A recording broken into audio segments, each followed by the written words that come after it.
Exclamation, everybody, and welcome back to Sunday Ramblings in Cube World, episode 30. Holy crap, a somewhat milestone here. I don't think I've had any other series thus far go this long, so that is rather awesome and terrific at the same time.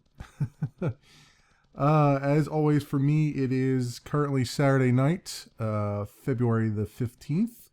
Hope everyone had a good singles awareness day yesterday. I had a normal one for myself. I'm pretty sure this will be a relatively short episode. I know most of my episodes go about an hour. Not a lot has happened this week. Well, that's not really true. A lot has happened this week, but I don't have a lot of time to spend right now. Again, I'm struggling to get a nice back catalog of stuff going. So I want to actually use as much time as I can today to record some other things that I have going on. So I want to kind of keep this one a little bit simpler today, a little bit less. It's not going to be, I'm not going to be cheaping out on you, but it's going to be less. It's not going to be an hour. let's put it that way. We're in this nice jungle biome here. We found last episode, and I want to do a little bit of exploring. I want to take on at least one of these crossed swords areas. That's what I'm heading to right now. May or may not actually complete it. It depends on depends on if I get killed along the way. I want to try to do it in one run if possible, but we'll see what I encounter here. And since I've never run any of these dungeons before, because this is the first time I'm in this biome, it'll be interesting to see what I run into here. So cool and awesome and all those things. And we'll take this no-bold out while we're here. Alright. So as I mentioned, there's been a bunch of things going on. I'm trying to get some videos going here.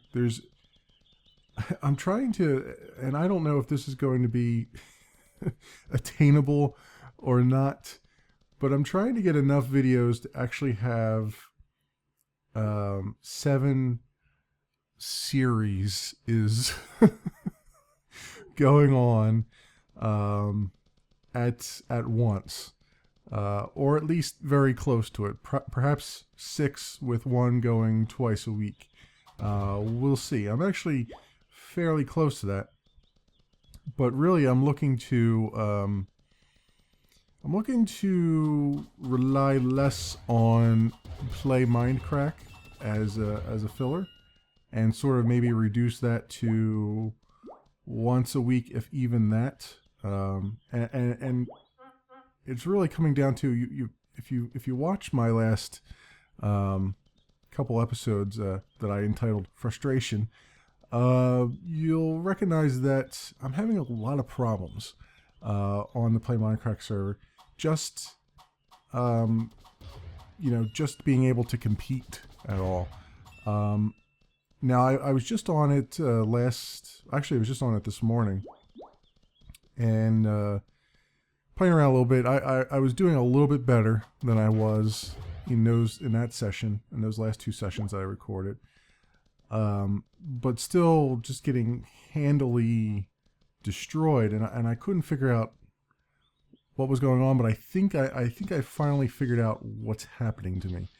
And I think there's been changes made to this. I know there's been changes made to the servers. They have like an anti-cheat plugin going on right now, which, by the way, broken as hell. I was on Beef's Island Village. I actually got spawned down in the underwater village that E30 had built along there. And swam out to the surface and tried to get over to land, and a guy kept hitting me with a bow, and every time he would knock me back with the bow, the anti-cheat thing would kick in and teleport me back to my spawn, down in the or very close to it, down in the water there. So every time, and it just kept hit consistently, and I'm like, at some point, I'm like, you know what? I need to type in chat here, like, dude, just stop shooting me, because right now you're just pissing me off. You're not really hurting me, because by the time I get back up to the surface, I'm back to the health that I was when you shot me. And right now, all I want to do is just get on land, and then you can shoot me all you want. So, so yeah, there's problems there. And also, what I noticed in the various times that I died, I decided to kind of fly around and see what was happening. And they must have increased the drop rate of iron and, iron armor, and also just diamond in general.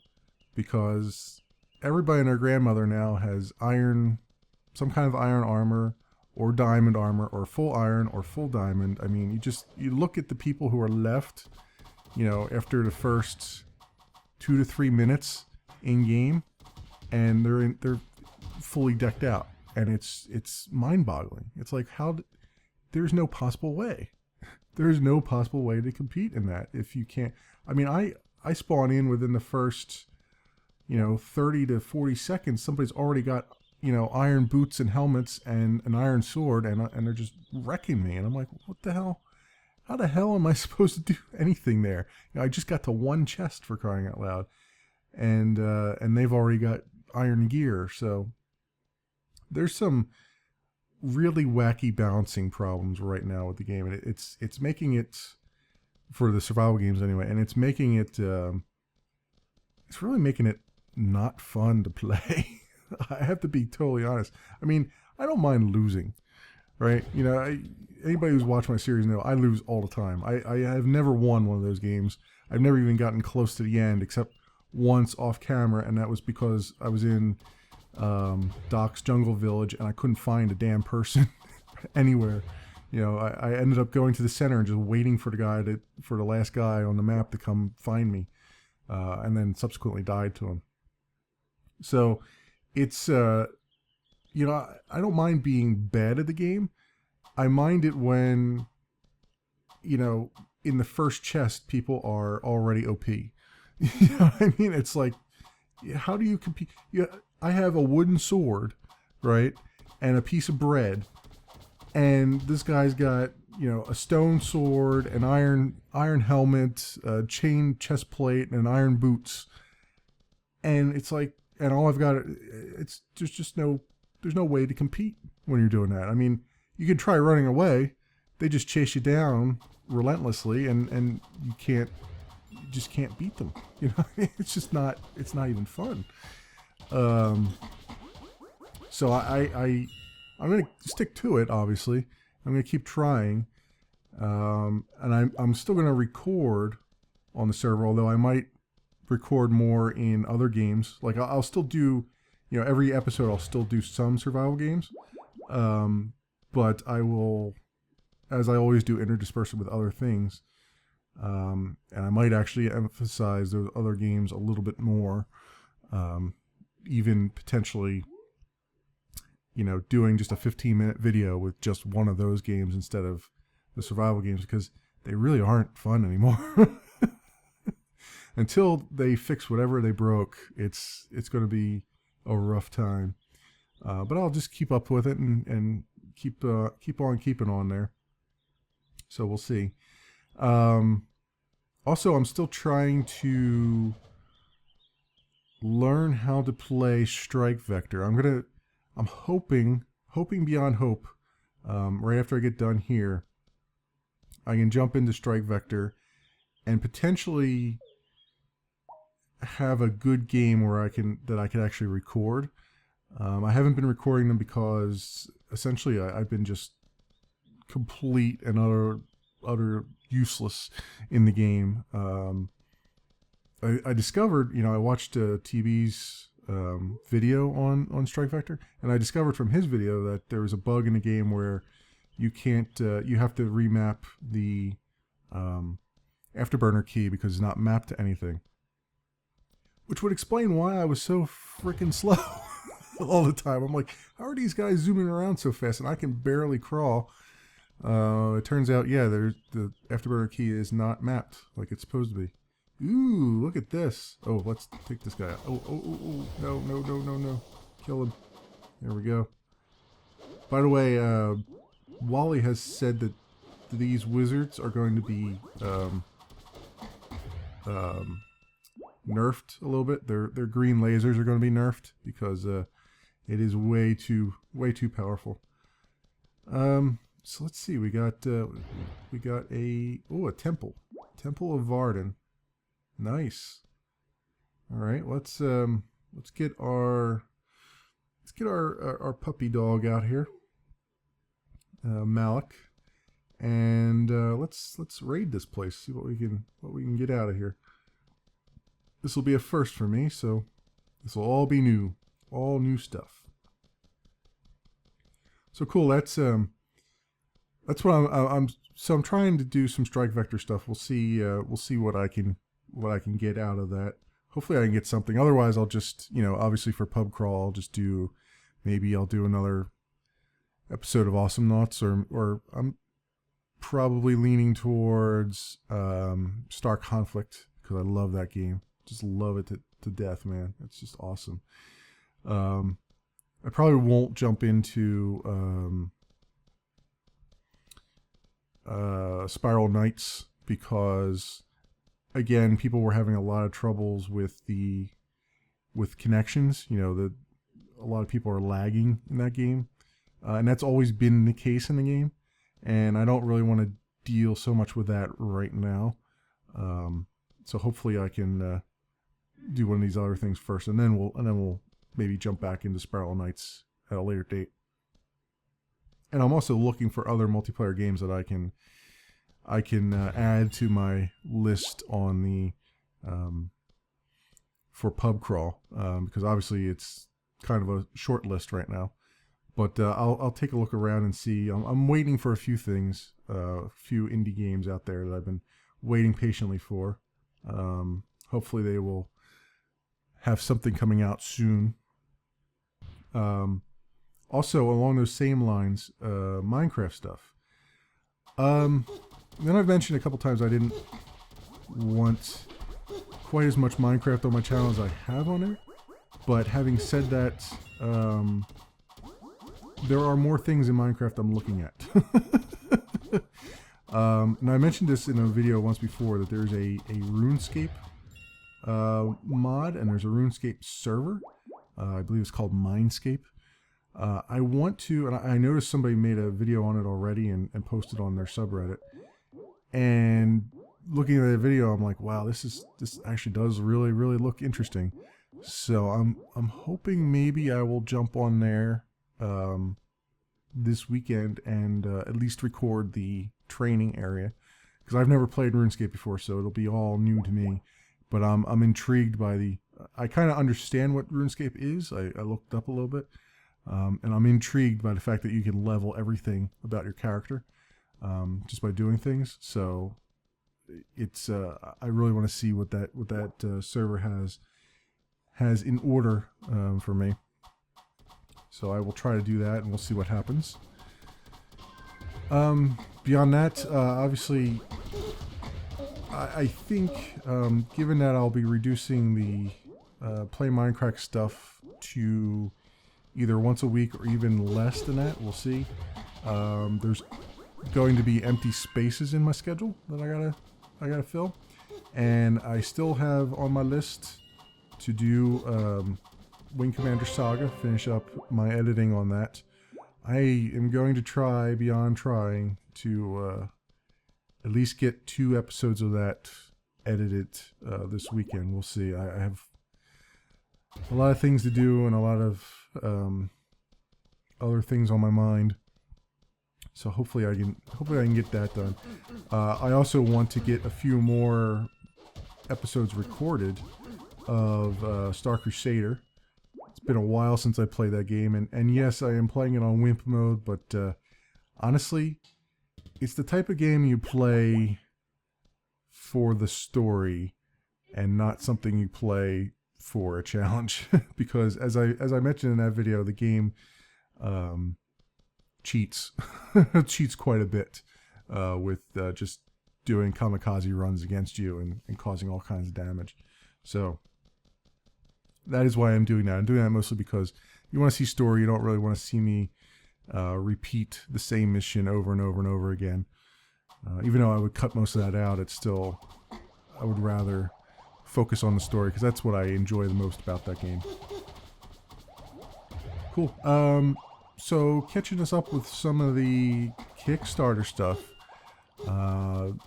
Really, I've had a lot of activity on Kickstarter this week. A couple of games that are new that just came out with Kickstarters, and one that's been out for a while and it's almost finished. That I've mentioned several times. The Kingdom Come Deliverance. They have 4 days left on their Kickstarter. They met their goal, as I mentioned several times, well early, like within the first 36 hours. They're up to, as of right now, 776,272 pounds. Their original goal was 300,000. So they've more than surpassed that. Because they've hit that number, we've got since the last time I looked at them, we've unlocked the stretch goals of the playable female. Wow. It's Valentine's Day and it's not that hard of a word. Playable female character has been unlocked. And the performance motion capture. So that's awesome and terrific. The next two upcoming that are interesting, the Combat Academy and supplemental training video, that's kind of nice. That's at 800,000 pounds. That, I imagine in the next 4 days they'll probably hit that. The one that I really, really hope that they hit, but I have a feeling they're probably not going to. There's probably not enough time left. The 900,000 pound goal is the tournament mode that unlocks. They'll do, just straight up medieval tournaments. If you want to take a break from the main storyline, main story quest, you can go get yourself into a tourney and have a whole bunch of fun. That one probably is not going to get hit. But then again, the thing about Kickstarter is a lot of people will see something on Kickstarter and then they'll click on the button that says remind me later. And what Kickstarter does is it doesn't remind you until the last 48 hours of the drive. And so what you see is a lot of these Kickstarter things, like in the last 48 hours, just go massive as far as the amount that they raise. So that's why it's rare to see something go very early, but it's not quite as rare to see something cross the finish line, at the very end. It's kind of the weird particular of Kickstarter, right? So that's pretty cool. That would be cool if we got that far. I'm holding out hope, but we'll see. We'll see what happens. As far as other Kickstarter stuff, so I've mentioned before Galactic Princess, and I said that the last time I looked at their site, all it said was Kickstarter coming soon. Well, Kickstarter has arrived. It arrived a few days ago, and of course, as soon as I saw the tweet come out about it, I immediately jumped on there and got involved with it.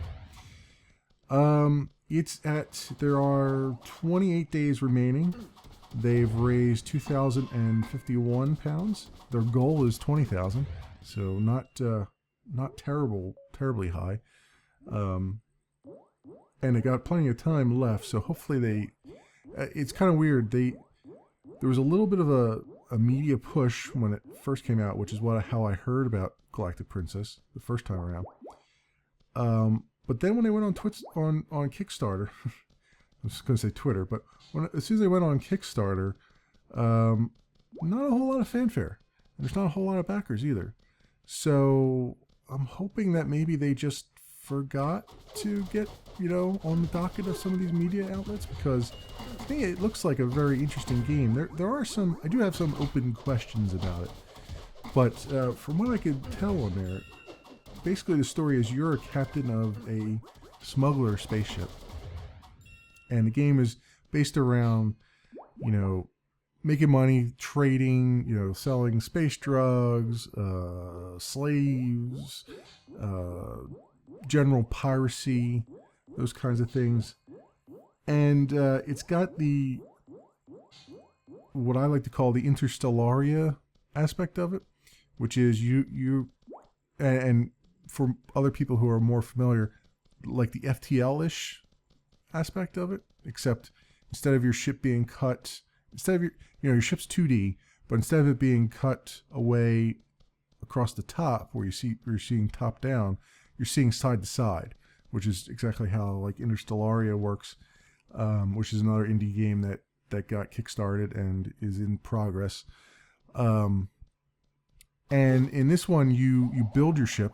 It's modular components all the way through, and it's got some physics around it. So you can there's a nice little graphic on the site where animated GIF on the site where they've put the engines in a opposing configuration, so the ship actually just is spinning in space, just spinning round and round.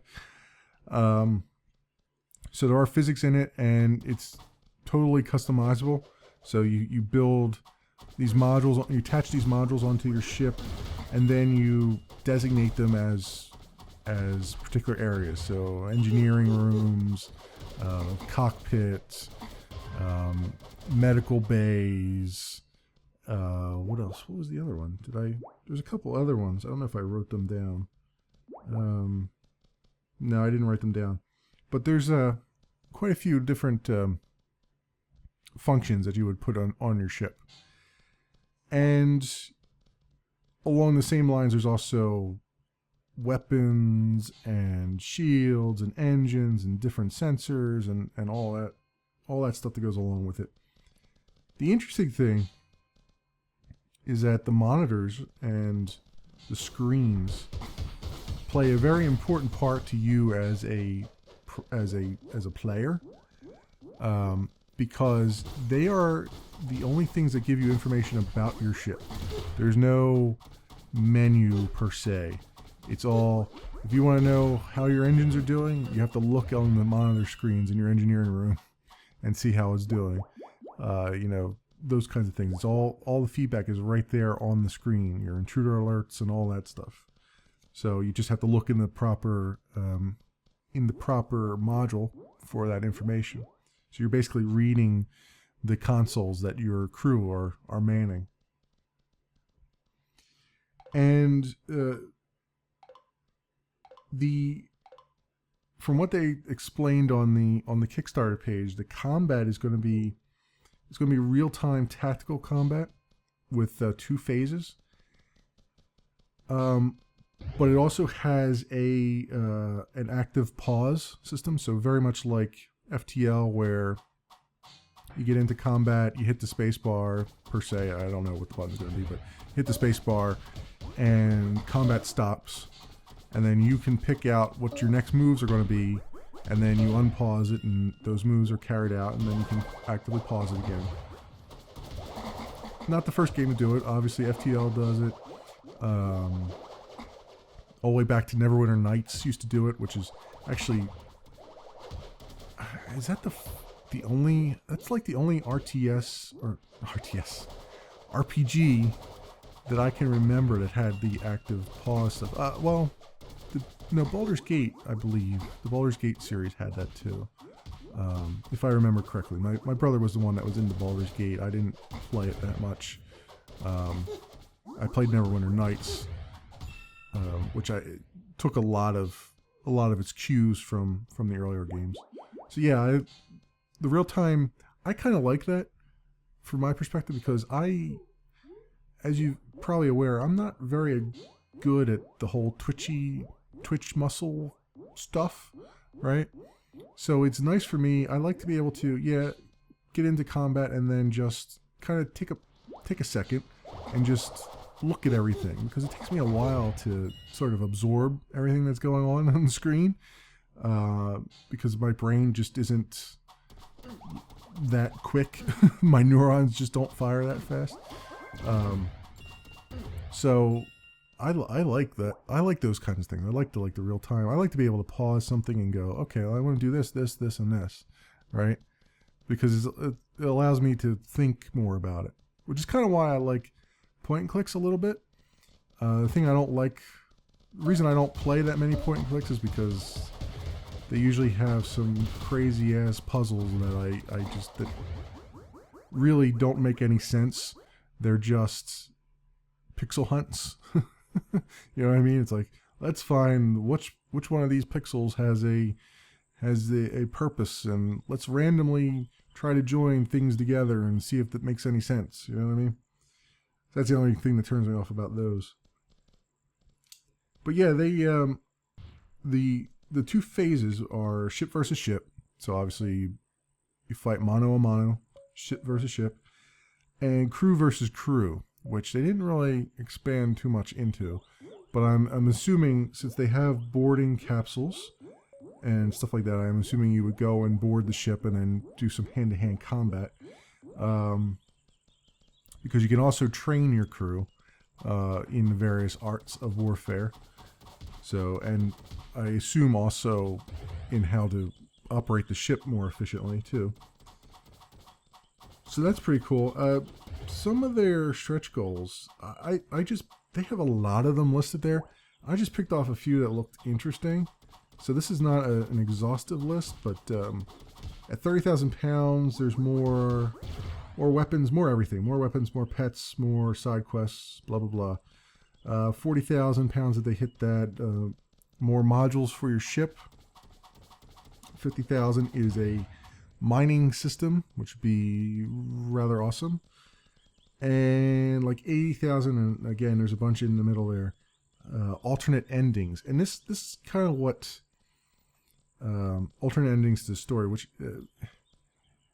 this is my biggest question upon reading their Kickstarter, is what kind of game is it actually? Because my initial impression of it was that it was a sandbox game, right? Because it seemed like it would be. But there are mentions of a story, right? And it's a single player story, because one of their stretch goals is multiplayer. It's a very, very long, far, and high stretch goal that I don't think they'll ever reach. But it's there. I think it was like 250,000 pounds or something like that. So it's a single player game, and it sounds like it's going to have a story, right? But is it story focused, or is it sandbox? Or is it a little bit of both? I don't know. There's also mention of side quests. So to me, it seems like it's going to be kind of a linear story type of thing, with maybe this piracy and all that stuff as a secondary thing. I don't know. It's just a big question mark for me upon reading their Kickstarter. And if anything would prevent somebody from, clicking on the pledge button, it would be that there's that big open question there. Like, what exactly kind of game is it going to be? Right? Is it going to be another sandbox game, of which there are plenty, and there's nothing wrong with that? Or is it going to be story focused? I don't know. At least with Interstellaria, there was demos and stuff, and I could see what they were doing and what they were getting at. This one, as far as I could see, there was no demo yet. So there you go. That is what I have on Galactic Princess. Another Kickstarter that came along the pike this week, a few days ago, in fact, Star Crawlers, and I've been waiting for this one. This one, I caught a glimpse of it earlier, and I've been waiting for this one to just do its Kickstarter, and they did this week. What intrigues me about this is, besides the fact that it's also sci-fi, which is what I like, it's a dungeon crawler, right? Set in a sci-fi setting. And it's the old style first-person party-based, turn-based combat game, right? So if you think back to the early days when we had like the early Dungeons and Dragons games, and damned if I can remember their names at this point. But they're the ones that come to mind. Like Eye of the Beholder is one of them. In fact, I think there was like 2 of those. There was another one for the Genesis system that my brother used to play, and I don't remember the name of it, but I remember it was like your home city gets sucked into the middle of the earth, and there's a forever weird sun down in the middle of the earth, and it makes all your people go crazy, and you have to go out into the mountains and rescue them and all that stuff. That's about the plot that I remember. I just don't remember the name of it. I probably should have looked that up on Wikipedia or something before I started, but oh well. So those kinds of games are like, the 3D corridor thing. I guess there is another one that was out recently, and that name I forget too, that was in the same style. Dungeons of Dreadmore? Is that the name of it? Potentially. That might be the name of it. Where, you move forward in corridors, and your entire party is listed on the screen, maybe on the right side of the screen, or in this case down the bottom, and you all fight in a turn-based manner. And then to bring that into a sci-fi setting, and the really interesting thing about this is they're treating ships, starships, like dungeons, right? So when you want to go to the next dungeon, you basically drop off your crawlers, which is your party, are called crawlers, onto a starship, and that becomes the dungeon that you then crawl through and get loot and avoid traps and all this other fun stuff. So that's what really intrigued me about it. And they're currently at $24,981 out of the $65,000 that they're looking for. They've got 26 days left. I think they'll probably hit their goal. They just need a little bit of a bump. The levels are procedurally generated, so that's pretty awesome. And some of the stretch goals that I picked off here, and again, they had a whole bundle of them. But 4 new playable classes. One's at 75K, 85K, 95K, and 105K for each of those. And hero class enemies at 115K if they hit those numbers. The classes that they already have in there: Cyber Ninja, which is like your roguelike guy; Hacker, which is, I guess, more of your bard type of thing; Soldier, which is obviously your warrior; and Void Psyker, which is your magic user. Basically, they're using psi powers, that kind of thing.